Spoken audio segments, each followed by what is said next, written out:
Hello दोस्तों, नमस्कार। मेरे चैनल में आप सबका स्वागत है। मैं आरती शुक्ला आप सभी के बीच एक नाच गीत लेके आप लोग को जैसा लगे कमेंट करके जरूर बताएं और चैनल को लाइक सब्सक्राइब जरूर करना प्लीज दोस्तों।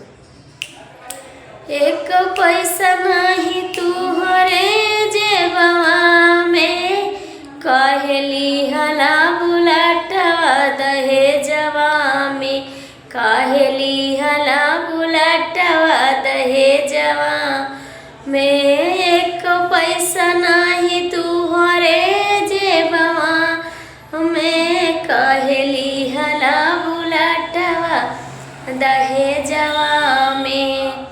सगरो पैसा लुटौलू पैसा नवा में, सगरो पैसा लुटौलू पैसा नवा में। धनिया रहलू तू अपने गुमानवा में, धनिया रहलू तू अपने गुमानवा में।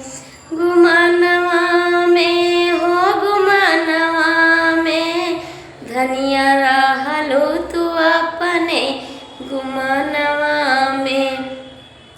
कैसे पैसा रही हमारे जेबवा में, रानी पैसा लुटौलू पैसा नवा में, रानी पैसा लुटौलू पैसा नवा में। नाई हर मारा हलू सूट तू कैलू, नाई हर में रही कई फिल्म बनौलू।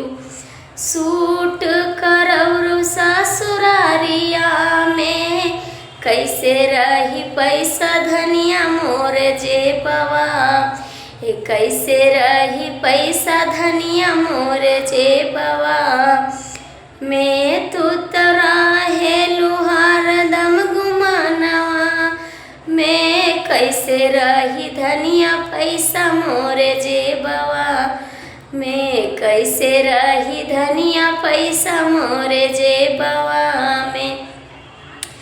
एक पैसा नहीं तुहरे जेबवा में, काहेली हलो बुलाटवा दहेजवा में, काहेली हला बुलाटवा दहेजवा में।